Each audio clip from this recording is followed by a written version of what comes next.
Hey everyone, welcome to the Weekend Extra. Pastor Joe here with Pastor Jeff. Excited to jump into the Weekend Extra tonight. We just kicked off the See Differently series and excited to really keep diving into this. And tonight, Jeff, you talked a lot about faith and you talked a lot about how we can trust in the answers that God provides us, even when we do have questions.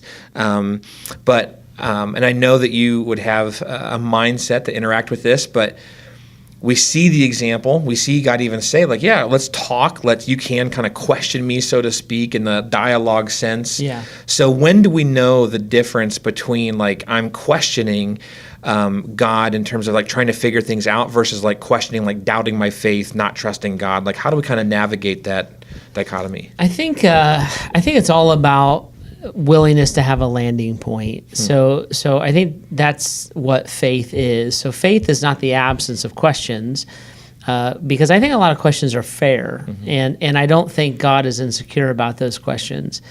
However, I think that God answers our questions, and we won't sometimes give Him credit for it. So I was talking to a friend, and we were talking about faith and kind of his questions about faith and things like that. And I said to him this a few years ago, I said, what would it take for you to believe that God hears you and loves you? Well, he told me the answer to that question. I said, okay, I'm going to start praying that specific thing, it was a specific thing that had to do with a person, that I started praying for that. Well, God answered that prayer. He healed a person that he was talking about. And after that person was healed, I kind of went back to my friend. I said, look what God did. And my friend moved the goal line. He's like, well, I know that happened, but there was medicine, there was this, there was rehab, there was blah, blah, blah. And I said, okay, well, you kind of moved the goal line on God then, because you were looking for something specific. You said that this would answer your question. And what that caused me to think then, or to say to him, was, I'm not sure you were looking for an answer to your question. I think you were looking for a reason not to believe in God. Yeah. So that's the kind of thing where it gets dangerous, where I'm always moving the ball. I won't let the question be answered. I change the terms of, like, the argument. And that is not us searching for faith. That is us finding a reason not to have it. Yeah. What God promises is that if you're searching for Him, or if you lack wisdom, He says in the book of James, that He will give it to you without finding fault. It's not having the question, it's there is not going to be an answer that actually satisfies me. And the bottom line is that you are choosing to believe in what you will not ever fully understand. So I am choosing to lock down. I was talking to another friend just after services, and I said, it's like marrying a woman. I said, there's if we split the world in half and there's 4 billion men and 4 billion women, when I married Heidi, I picked one. I picked one of the 4 billion.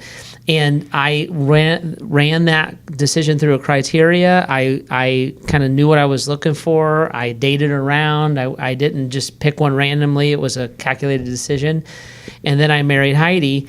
And you may be shocked by this. Heidi's not everything I thought she was. Right? She's not as patient as I thought she was when we first got married.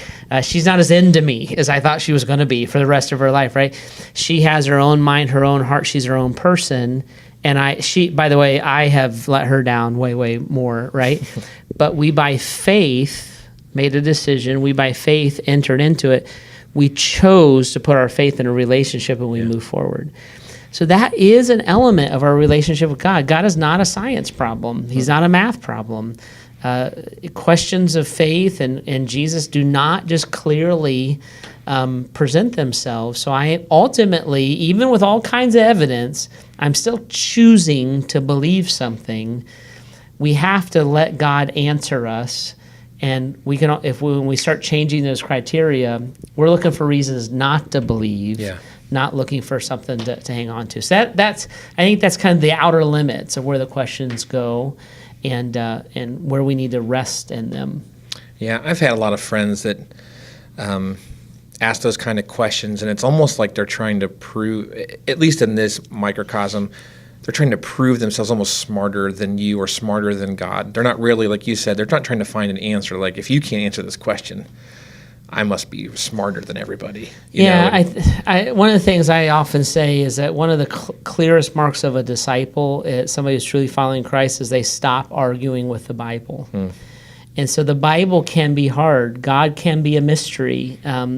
We talked this weekend, his ways are higher than my ways, etc.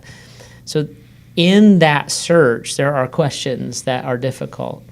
But when I'm in an argument, when I want to tell you why it's dumb or why this can't have happened, and it's a different relationship that we're pursuing, and that's not a faith question.